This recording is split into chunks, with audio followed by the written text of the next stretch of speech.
siang para pemirsa. Di sini saya Azura Virus Julfari.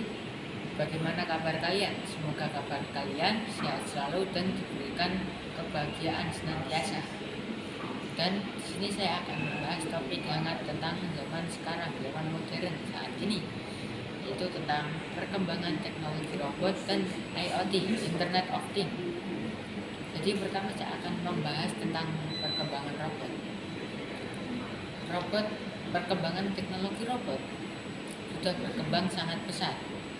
Daripada zaman dahulu, kita hanya melihat robot seperti mesin dari film ilmiah yang dibuat oleh orang-orang seperti Transformer, tidak bisa dilihat secara langsung. Namun sekarang kita bisa melihatnya secara langsung seperti robot cooking satu ini. Robot cooking satu ini hanya bisa untuk digunakan memasak sesuai yang diprogram.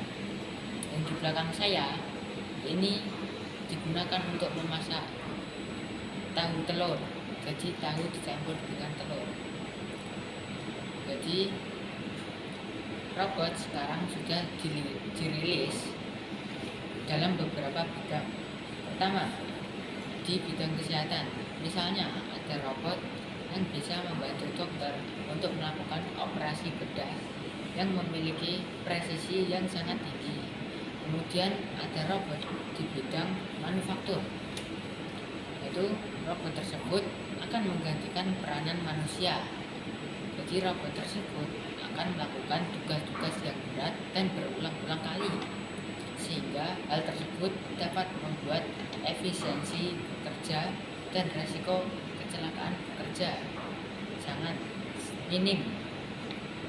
Lalu ada teknologi robot yang sekarang juga sudah bersentuhan dengan kehidupan sehari-hari kita. Contohnya adalah robot pembersih debu pintar. Robot pembersih debu pintar tidak perlu kita pantau seharian penuh karena robot tersebut tinggal dinyalakan on, dia akan rotasi berkeliling mencari debu dan dibersihkan. Jadi tidak berlebihan jika kita berkata bahwa robot bukanlah masa depan, melainkan robot sudah menjadi bagian dari masa sekarang. Lalu saya akan membacakan tentang Internet of Things. Apa itu Internet of Things? Internet of Things adalah jaringan perangkat yang saling terhubung melalui internet.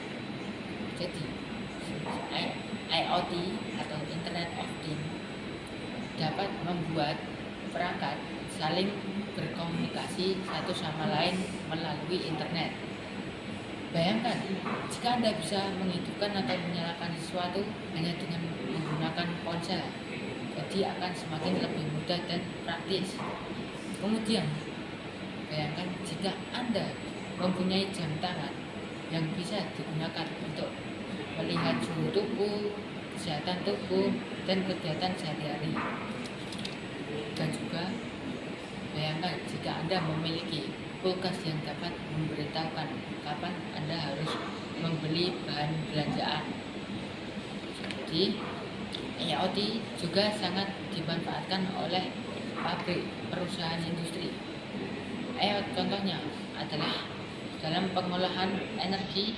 IoT memungkinkan pengawasan penggunaan listrik yang secara real time sehingga menghemat biaya dan lebih ramah lingkungan.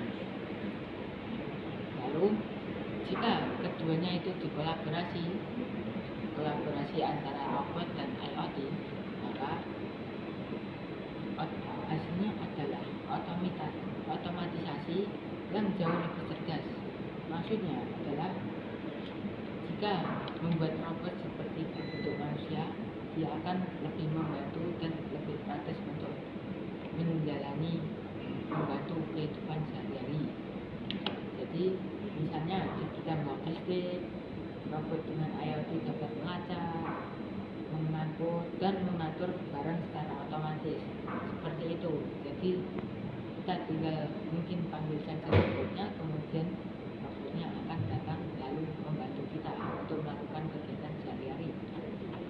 Lalu jika robot digunakan di dalam pertanian berkombinasi dengan IoT, maka robot tersebut dapat mendeteksi cuaca, tanah, kadar air yang dimilikinya, atau mungkin bisa merekomendasikan tempat yang cocok untuk bertanam ataupun waktu yang sangat cocok untuk bertanam melalui dari cuaca dan kadar air dan kondisi tanah.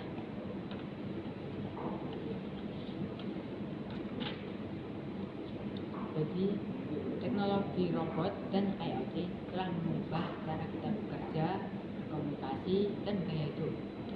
Tantangannya adalah bagaimana kita sebagai masyarakat dapat memanfaatkan teknologi seperti ini secara bijak untuk meningkatkan kualitas hidup tanpa melupakan nilai-nilai kemanusiaan kita. Dengan inovasi yang terus berkembang, masa depan terlihat semakin cerah dan penuh peluang untuk menjalani kehidupan sehari-hari ataupun untuk melanjutkan kegiatan industri. Jadi sekian dari berita yang telah saya sampaikan, dan sampai jumpa